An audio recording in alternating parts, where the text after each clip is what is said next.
There are moments in your life when God is preparing something so significant that you cannot afford to judge your future by what you see happening right now. You may look at your life and think, nothing changing. But what if something is changing? What if God is working beneath the surface? What if the silence is preparation? What if the delay is development? What if the doors that close were not punishment but protection? What if the season that made you cry was actually building the strength you will need for the moment you have been praying for? Listen carefully. God does some of his greatest work in places where nobody can see it. Before David stood before Goliath, he was alone in the fields. Before Joseph stepped into influence, he endured betrayal, slavery, and prison. Before Moses confronted Pharaoh, he spent years in the wilderness. Before Jesus began his public ministry, there was a hidden season of preparation. Public moments are often born from private preparation. And that means your hidden season is not meaningless. The nights nobody knows about matter. The prayers nobody heard matter. The tears you wiped away alone matter. The discipline nobody applauded matters. The battles you fought inside your own mind matter. The times you wanted to quit but kept going matter. You may think God has forgotten you because he has not revealed the promise yet. But God may be saying, I have not forgotten you. I am preparing you. There is a difference between being delayed and being developed. There is a difference between being overlooked and being prepared. There is a difference between being hidden and being abandoned. Sometimes God hides you because he is building something in you that must become stronger than the attention around you. You have been asking God for the opportunity, but perhaps God has been preparing your character for the responsibility behind the opportunity. You have been asking for the blessing, but perhaps God has been expanding your capacity to carry it. You have been asking for the open door, but perhaps God has been teaching you how to walk through it without destroying yourself once you enter. Because hear this, a blessing you are not prepared to steward can become a burden. God is not merely interested in giving you something. He is interested in making you someone who can faithfully carry what he gives you. That is why you cannot despise your preparation season. Do not despise the small beginnings. Do not despise the quiet years.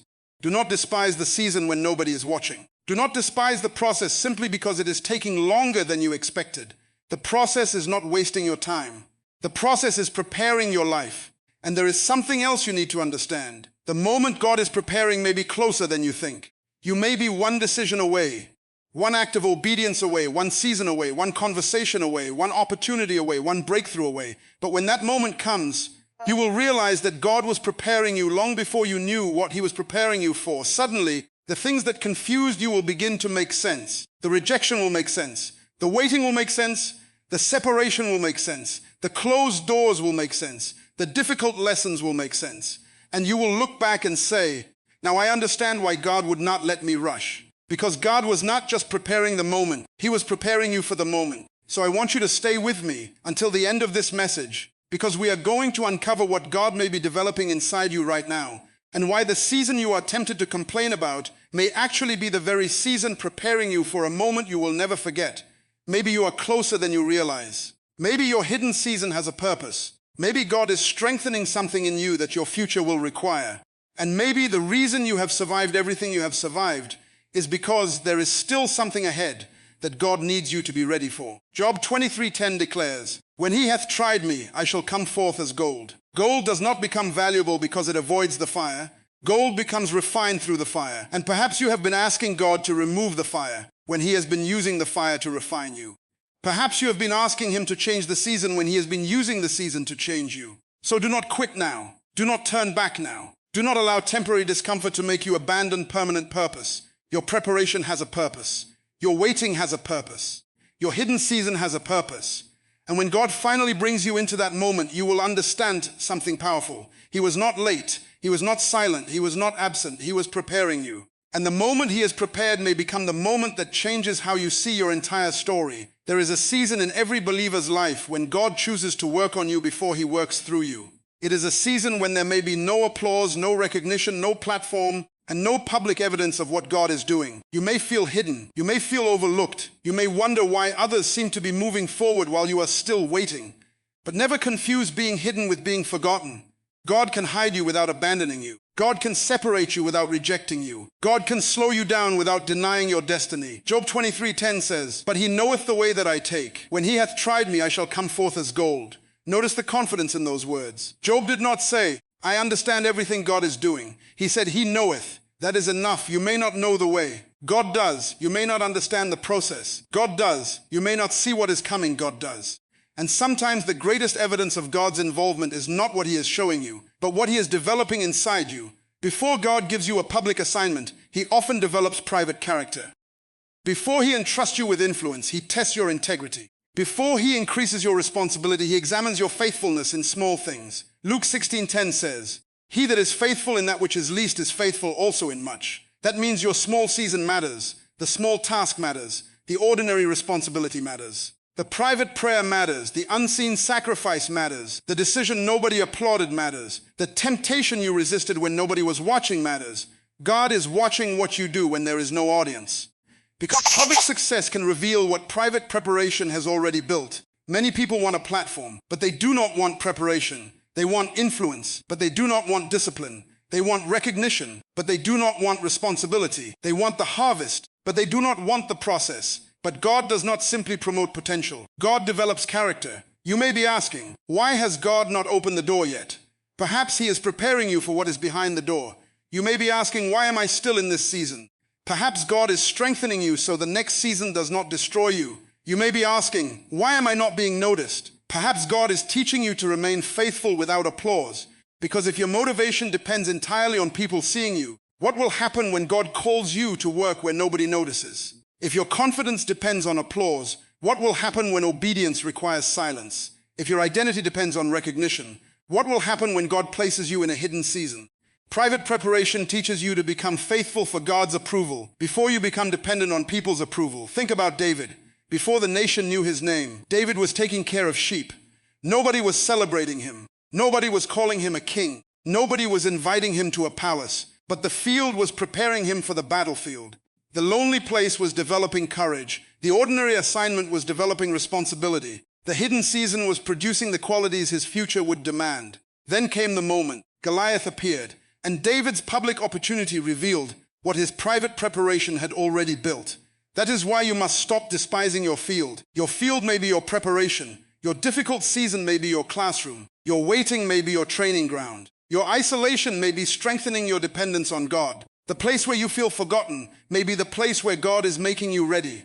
Do not rush out of a season God is using to prepare you. There are lessons you cannot learn through shortcuts. There are character traits that cannot be downloaded. There is wisdom that only comes through experience. There is endurance that only develops when you keep standing after you have become tired. There is faith that only becomes strong when you trust God without immediate evidence. Preparation requires pressure.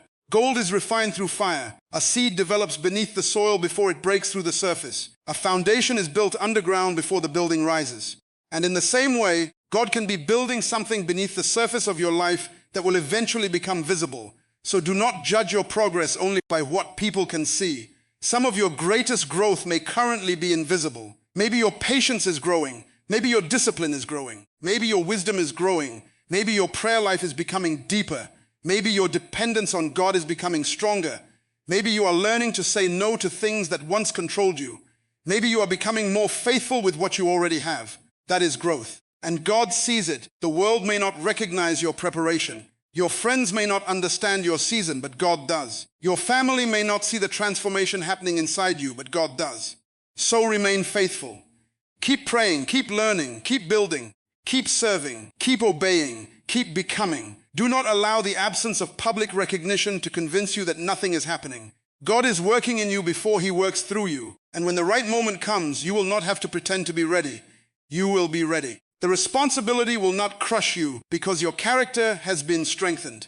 The opportunity will not destroy you because your discipline has been developed. The influence will not corrupt you because your identity has been established in God. And when the door finally opens, you will understand why God did not allow you to enter too early. You will look back at the hidden season and realize that it was not wasted. It was preparation. Every quiet prayer mattered. Every difficult lesson mattered. Every small act of faithfulness mattered. Every moment you wanted to quit but continued mattered. God was preparing the person who could carry the purpose. So do not despise where you are. Be faithful where you are. If God has given you little, honor the little. If He has given you a hidden assignment, honor the assignment. If He has placed you in a waiting season, honor the process. Because the God who sees you in private is the same God who can reveal you at the right time. And when that moment comes, you will not need to chase recognition. God will know where to find you. Your assignment is simple. Be faithful before you are famous. Be faithful before you are recognized. Be faithful before the door opens. Be faithful before the breakthrough. Be faithful before anyone knows your name.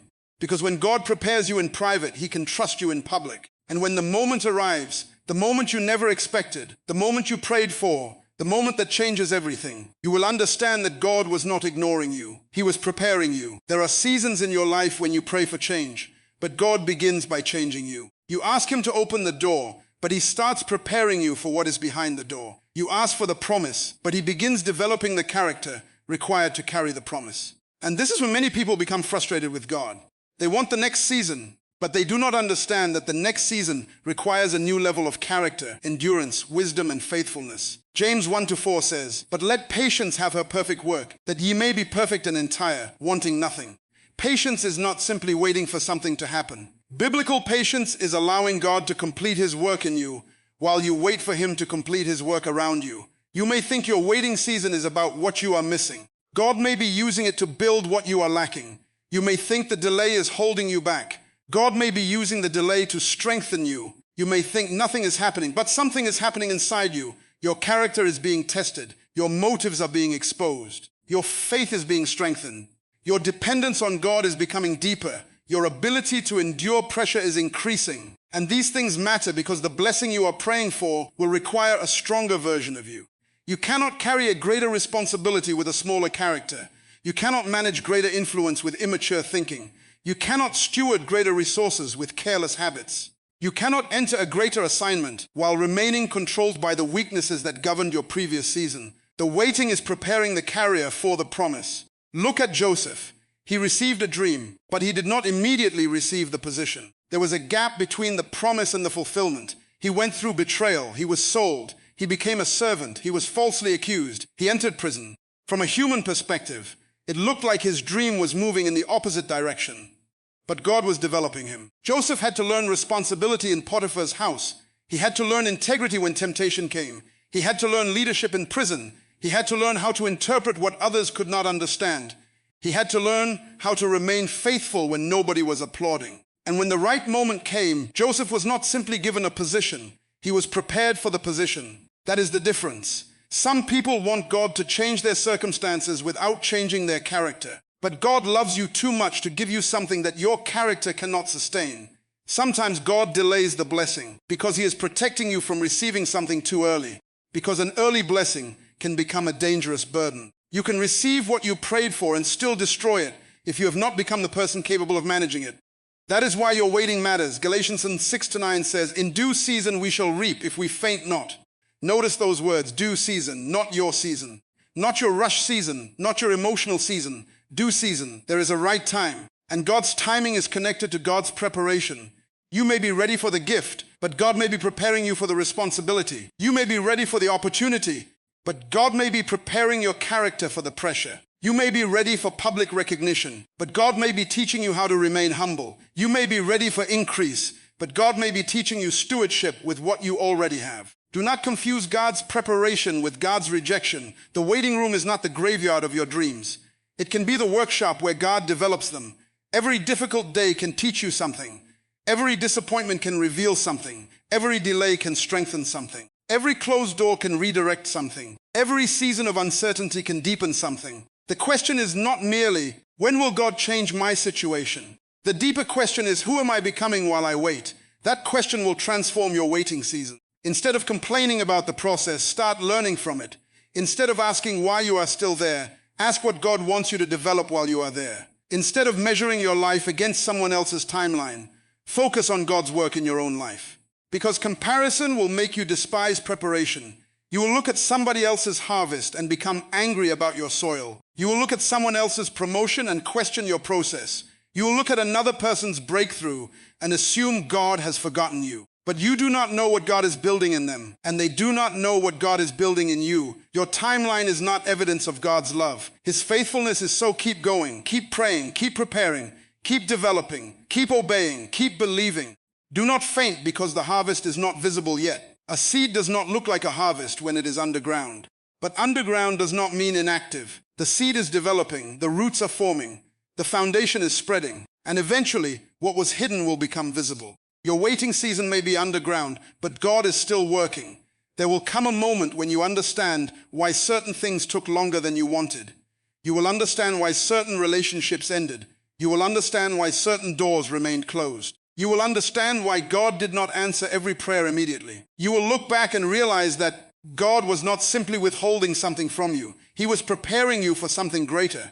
So do not quit in the middle of your preparation. Do not abandon your purpose because the process is uncomfortable. Do not trade your future for temporary relief. Your next season needs the person this season is producing. The patience you develop now will serve for you later. The wisdom you gain now will protect you later. The discipline you build now will sustain you later. The faith you develop now will carry you later. And the character God forms now will determine how faithfully you steward what He gives you later. Your waiting has an assignment. Let patience finish its work. Let God build you. Let Him strengthen you. Let Him correct you. Let Him mature you. Let Him prepare you. Because when your due season arrives, you will not merely receive a blessing. You will be ready to carry it. And when you finally step into that next chapter, you may look back at the waiting and say, now I understand. God was not making me wait because He had forgotten me. He was making me wait because He was preparing me for what I was not yet ready to carry. So do not faint, do not quit, do not turn back. Your due season is in God's hands, and your preparation is happening right now. Sometimes the greatest reason you are still waiting is not because God has said no, but because God is preparing your capacity to carry the very thing you have been asking Him for. You have been praying for increase, but God has been increasing you. You've been asking for a greater opportunity, but God has been developing your ability to handle responsibility. You have been asking for fluence, but God has been strengthening your character, because God is not only concerned about giving you the blessing, He is concerned about making you capable of carrying the blessing without allowing it to destroy you. Isaiah 54:2 says, "Lay in the place of thy tent, lengthen thy cords, and strengthen thy stakes." This is a powerful picture of preparation. Before expansion comes, there must be strengthening. Before you stretch the tent, you must strengthen the stakes. You cannot expand safely without increasing your capacity. Many people pray for a bigger life while maintaining a small mindset. They want greater responsibility, but refuse greater discipline. They want more resources, but cannot manage what they already have. They want influence, but have not learned humility.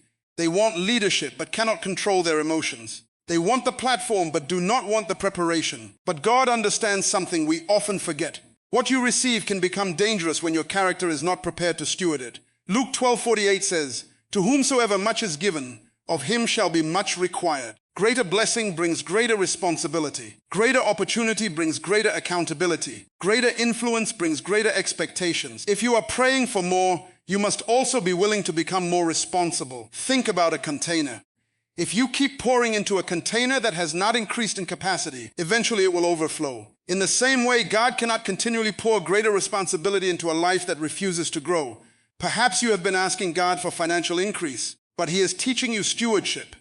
Perhaps you have been asking for leadership, but He is teaching you humility. Perhaps you have been asking for a marriage, but He is teaching you emotional maturity.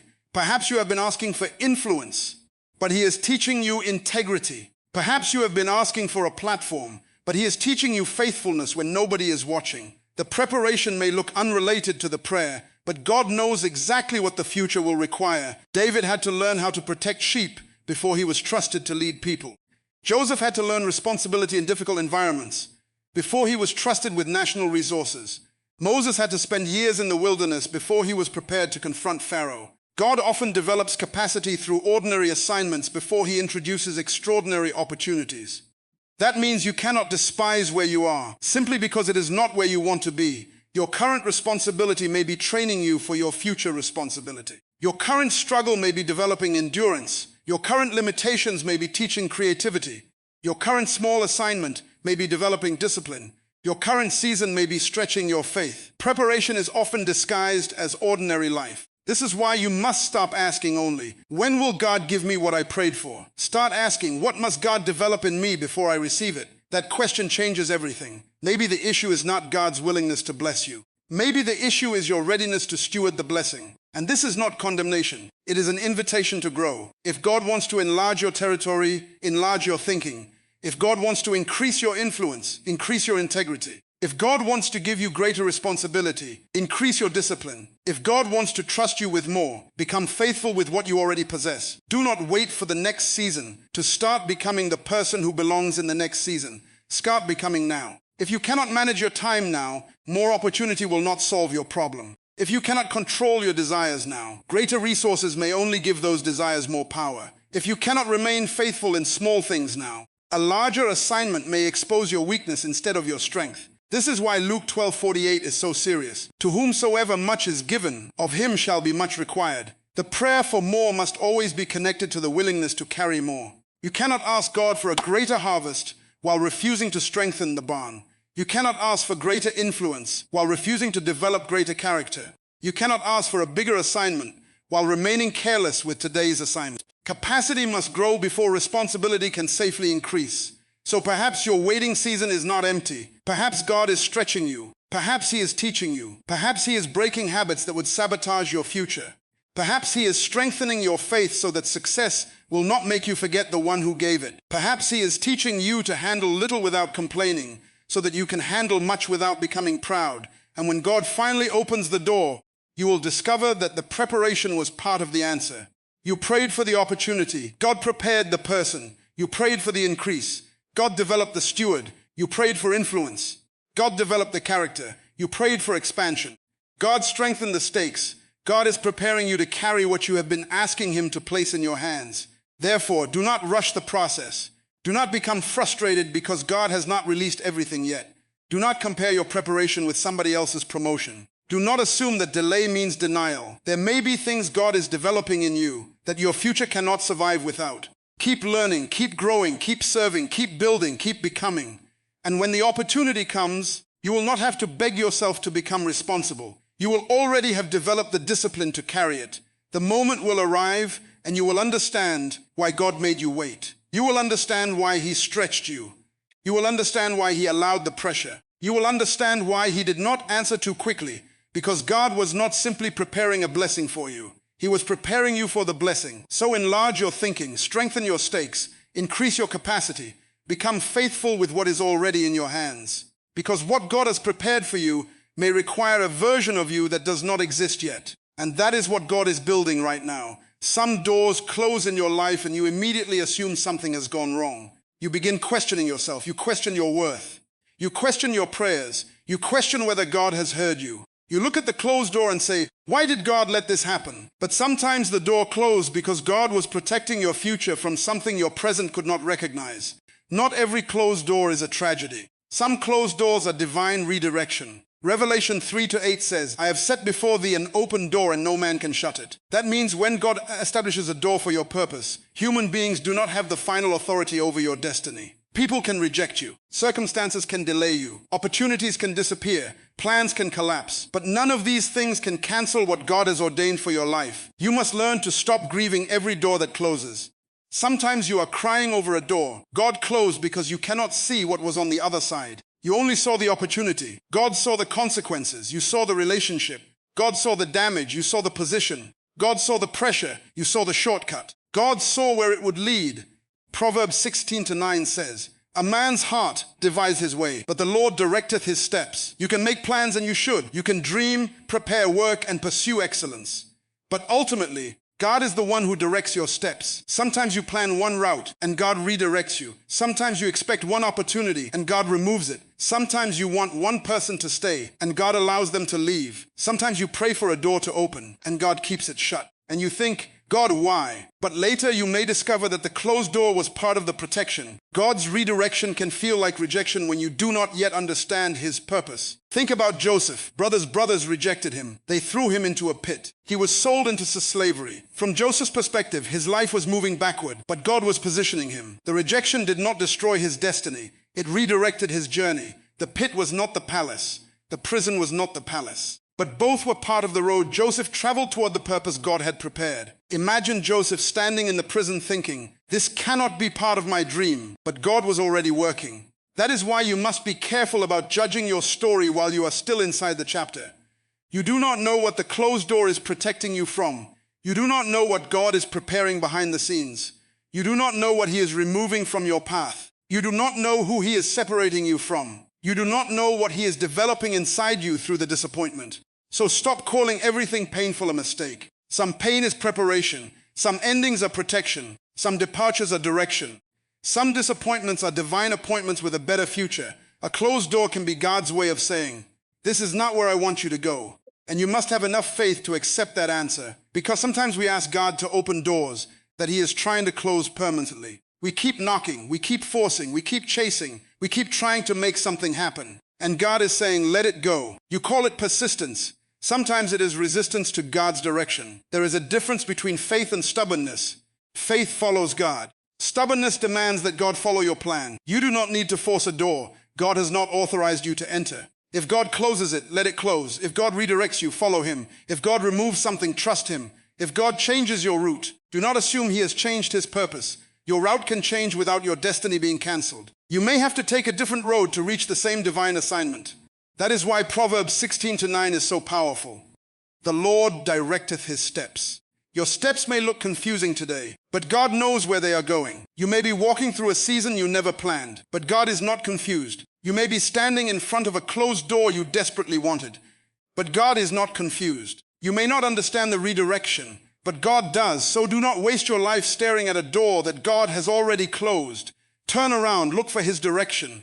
Ask Him, where do you want me to go now? And then move. There is another door. There is another assignment. There is another opportunity. There is another chapter. There is another place where your gifts will matter. There is another environment where your purpose can flourish. Your destiny is bigger than one opportunity. One rejection cannot define you. One closed door cannot cancel you. One failed plan cannot destroy God's purpose. One person walking away cannot take God's calling with them, because what God has placed inside you does not depend entirely on one human being. The creator of your purposes. When a door closes, do not immediately ask, what did I lose? Ask, what is God redirecting me toward? That question will change your perspective. Maybe God is moving you away from what is familiar and toward what is necessary. Maybe He is taking you out of comfort and into growth. Maybe He is removing a distraction so you can recognize an assignment. Maybe He is closing a door because the room behind it is too small for the future He is preparing. And when the right door opens, you will understand. You will look back and say, now I see why that had to end. You will realize that the rejection was not the end. The delay was not the end. The closed door was not the end. God was redirecting you. So do not curse the closed door. Do not spend all your energy trying to reopen it. Thank God for His wisdom. Trust His direction. Keep walking. Keep believing. Keep preparing. Because the door God has chosen for you does not need manipulation. It does not need desperation. It does not need you to compromise your character. When God opens the door, His purpose will make room for you. And when that door opens, you will realize that God did not take your future away when He closed the old door. He was leading you toward it. Rejection has a way of speaking to your mind long after the person, place, or opportunity that rejected you is gone. Someone can tell you that you are not qualified, not valuable, not capable, or not wanted. And if you are not careful, you will carry their words into a future they were never assigned to see. But you must understand this. Another person's rejection does not have the authority to redefine God's purpose for your life. People can reject your presence without being able to reject your calling. They can close a door without canceling your destiny.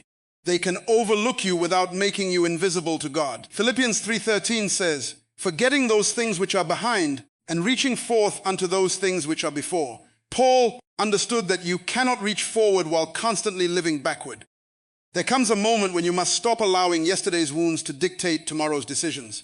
Your past happened, but your past does not own you. What happened to you is part of your story, but it is not the final definition of your story. You survived what was supposed to stop you. Now stop allowing it to control you. Maybe someone rejected you when you were sincere. Maybe someone walked away when you thought they would stay. Maybe you were overlooked while somebody less prepared received the opportunity you wanted.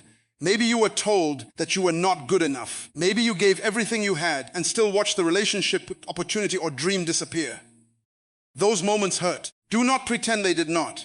But do not build your identity around them. Rejection can become a prison if you keep returning to it for an explanation. You keep asking, why did they not choose me? Why did they leave? Why did they not recognize what I carried? Why did they treat me that way? And while you are standing at yesterday's door demanding an answer, God may be opening tomorrow's door. You cannot walk into a new assignment while constantly demanding validation from an old environment. There are people who will never understand what God placed inside you. Stop requiring them to understand before you move forward. 1 Peter 2-9 declares, "But ye are a chosen generation, a royal priesthood and holy nation, a peculiar people." Look at the language, chosen. Your identity begins with God's choice, not human approval. Before people applauded you, God knew you. Before people recognized your gift, God placed it within you. Before someone rejected you, God already knew your purpose. Therefore, do not allow rejection to make you question what God has already spoken. Joseph was rejected by his own brothers, yet their rejection could not destroy his destiny. David was overlooked even within his own family when Samuel came looking for the future king, yet God saw what others failed to see. Jesus himself was rejected by many, yet rejection could not stop the purpose of his mission. Being rejected does not mean being disqualified. Sometimes rejection reveals that you were trying to fit into an environment that could never properly steward what God placed inside you. Sometimes God allows people to walk away because their presence would become a limitation in the next chapter. Sometimes the relationship you desperately wanted to preserve would have required you to shrink in order to remain accepted. Do not shrink. Do not become smaller because somebody could not handle your growth. Do not silence your calling because someone mocked your faith. Do not abandon your assignment because someone failed to recognize your value. You were not created to spend your life begging people to validate what God has called you to become. There is a time to grieve rejection, but there is also a time to rise above it. There is a time to learn from the past, but there is also a time to leave it behind. There is a time to ask what went wrong, but there is also a time to ask what God is doing next. Paul said he was reaching forth unto those things which are before.